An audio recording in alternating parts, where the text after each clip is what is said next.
দোল পূর্ণিমার দিন সকালে ঘুম থেকে উঠে আপনার বাড়ির সদর দরজায় ঢেলে দিন একটি জিনিস। ভগবান শ্রীকৃষ্ণের আশীর্বাদে এবং মা লক্ষ্মীর আশীর্বাদে আপনার জীবনের সমস্ত সমস্যার হবে সমাধান। আপনার বাড়ির বাস্তুদোষ দূর হবে। আপনার জীবনে আর্থিক সমস্যা থাকলে অথবা পারিবারিক কিংবা চাকরি ক্ষেত্রে অথবা ব্যবসায়িক ক্ষেত্রে কোনো সমস্যা থাকলে সমস্ত সমস্যার সমাধান হবে। নমস্কার বন্ধুরা, আমি সুমিতা। আমার চ্যানেলে আপনাদের সকলকে অনেক অনেক স্বাগত। আশা করছি আপনারা সকলেই খুব ভালো আছেন এবং ঈশ্বরের কৃপায় সুস্থ আছেন। সামনেই আসতে চলেছে একটি বড় উৎসব, দোল উৎসব। শুধু বাঙালি নয়, ভারতবর্ষের বেশিরভাগ স্থানেই এই রঙের উৎসব পালন করা হয় মহা সমারোহে। সাধারণত ফাল্গুন কিংবা চৈত্র মাসেই হয় এই দোল উৎসব। এই দোল উৎসবের দিনটি অত্যন্ত গুরুত্বপূর্ণ এবং মাহাত্ম্যপূর্ণ একটি দিন। তাই এই দিনে যদি আপনি সকালে ঘুম থেকে উঠেই আপনার সদর দরজায় একটি জিনিস ঠেলে দিতে পারেন, তাহলে আপনার জীবনের সমস্ত সমস্যার হবে সমাধান। আপনার বাড়ির বাস্তু দোষ দূর হবে। তাহলে কি উপায়টি আপনি করবেন, কোন জিনিসটি আপনার সদর দরজায় ঢালবেন, আজকে সমস্ত কিছুই আমি আমার ভিডিওতে আলোচনা করব। তাহলে চলুন বন্ধুরা, ভিডিওর মূল পর্বে যাওয়া যাক। তবে মূল পর্বে যাওয়ার আগে আমার সকল বন্ধুদের কাছে অনুরোধ, সম্পূর্ণ ভিডিওটি দেখবেন। আশা করছি আপনাদের ভালো লাগবে এবং ভালো লাগলে অবশ্যই আমার ভিডিওতে একটি লাইক করবেন এবং আমার চ্যানেলে যদি নতুন হয়ে থাকেন আমার চ্যানেলটিকে সাবস্ক্রাইব করে আমার পাশে থাকবেন। আমি সাধারণত আমার বন্ধুদের জন্য পুজো পাঠের বিধি, তত্ত্বকথা, বাস্তু টোটকা এবং বিভিন্ন রকম উপায় বিষয়ক ভিডিও বানিয়ে থাকি। দোল আমাদের ঋতুচক্রের শেষ উৎসব। এই দিনটির জন্য আমরা সকলেই অপেক্ষা করে থাকি। এই সময় প্রকৃতিও তার নিজের রূপকে ফুটিয়ে তোলে। দোল পূর্ণিমা বা দোলযাত্রা সনাতন ধর্মাবলম্বীদের কাছে একটি গুরুত্বপূর্ণ ধর্মীয় ও বর্ণিল উৎসব। বাংলা ও উড়িষ্যা ছাড়াও ভারতের বিভিন্ন স্থানে দোল উৎসব মহা সমারোহে পালিত হয়। দেশের অন্যান্য স্থানে, বিশেষ করে উত্তর ভারতে, দোলযাত্রা হোলি নামে পরিচিত। দোল উৎসবের অপর নাম হল বসন্ত উৎসব। ফাল্গুন মাসের পূর্ণিমা তিথিতে প্রতি বছর দোল যাত্রা অনুষ্ঠিত হয়। বৈষ্ণবদের মতে দোল পূর্ণিমার দিন শ্রীকৃষ্ণ আবির নিয়ে শ্রী রাধা ও অন্যান্য গোপীদের সঙ্গে রং খেলায় মত্ত ছিলেন। আবার এই দিনে অর্থাৎ দোল পূর্ণিমার তিথিতেই শ্রী চৈতন্য মহাপ্রভুর মহা আবির্ভাব হয় এই পৃথিবীতে। তাই শ্রী চৈতন্য মহাপ্রভুর জন্মগ্রহণকে কেন্দ্র করেও এই মহোৎসব পালন করা হয়। তাই এই তিথিকে গৌর পূর্ণিমাও বলা হয়। গৌর পূর্ণিমা বৈষ্ণবদের একটি উৎসব, যা প্রধানত শ্রী চৈতন্য দেবের জন্মদিন হিসেবে পালিত হয়। গৌর পূর্ণিমার অর্থ গৌর বা সোনালী বর্ণের উজ্জ্বল চাঁদ, যা চৈতন্য দেবের প্রতীক।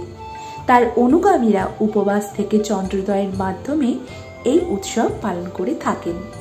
রঙের উৎসবে কম বেশি সামিল হন সকলেই। আর এই বিশেষ দিন উপলক্ষে বিভিন্ন জায়গায় পুজো হয়। দোল পূর্ণিমায় হিন্দু ধর্মের জন্য খুবই শুভ দিন একটি বলে মনে করা হয়। এই দিন রাধা কৃষ্ণের বিশেষ পুজো করা হয়। বৈষ্ণব বিশ্বাস অনুযায়ী দোল পূর্ণিমার দিন শ্রী বৃন্দাবনে শ্রীকৃষ্ণ আবির নিয়ে রাধিকা ও গোপিনীদের সঙ্গে রং খেলায় মত্ত ছিলেন।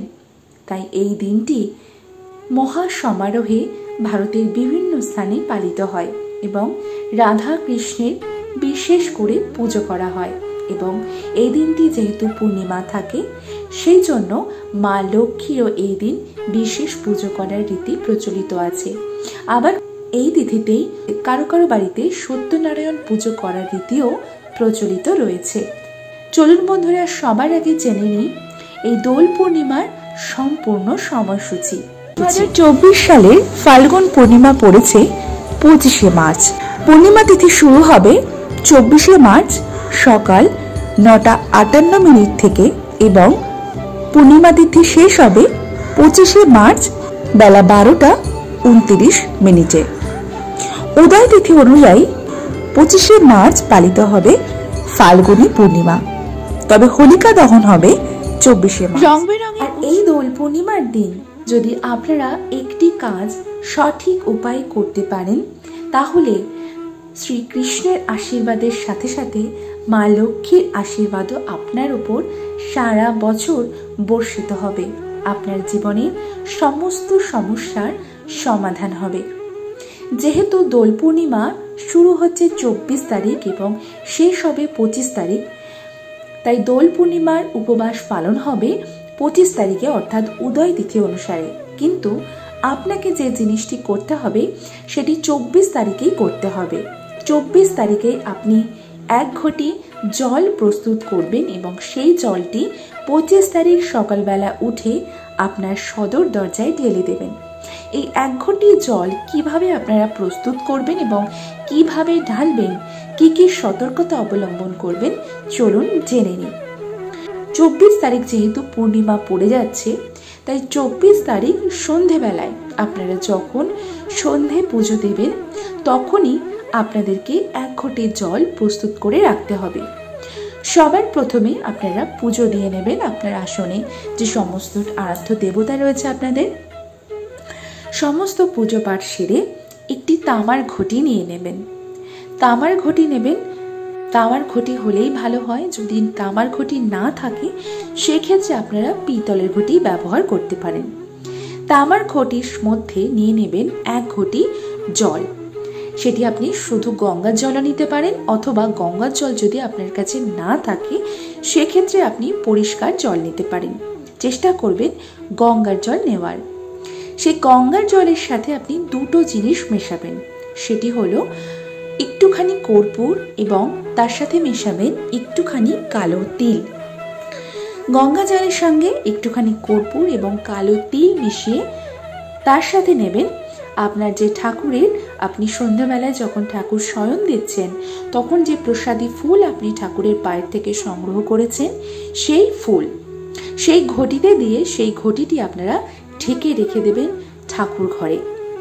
ঠাকুর ঘরে রাখতে পারেন, অথবা আপনাদের ছাদে কিংবা ব্যালকনিতে যেখানে চাঁদের আলো এসে পড়ছে সেই চাঁদের আলোর নিচেও আপনারা এই ঘটিটি রাখতে পারেন। কিন্তু অনেকের বাড়িতে এই সুযোগটি হয় না, অনেকেই ফ্ল্যাটে থাকেন, সেক্ষেত্রে আপনারা ঠাকুর ঘরেই রেখে দেবেন। কিন্তু যাদের সুযোগ আছে চাঁদের আলোতে রাখার, তারা চাঁদের আলোয় রাখতে পারেন।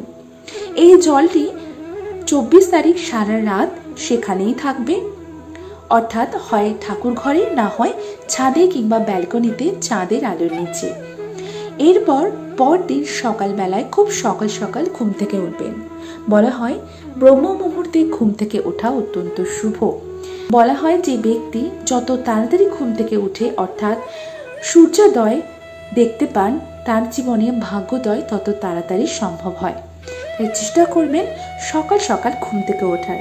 যদি সম্ভব না হয় ব্রহ্ম মুহূর্তে ঘুম থেকে ওঠার, তবে সকাল সকাল ঘুম থেকে উঠবেন।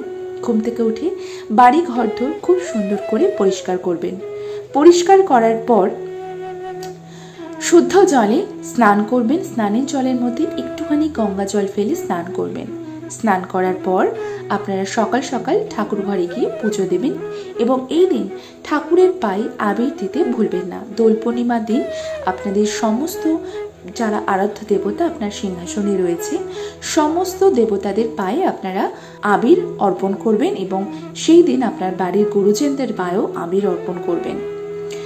অর্পণ করার পর সেই যে জলটি আপনি প্রস্তুত করেছিলেন সেই জলটি নেবেন এবং ঠাকুরের চরণের যে আপনি আবির নিবেদন করেছেন সেই আবির থেকে একটুখানি আবির নিয়ে সেই জলের মধ্যে মিশিয়ে নেবেন, যে জলটি আপনি 24 তারিখ রাত্রে প্রস্তুত করে রেখেছিলেন।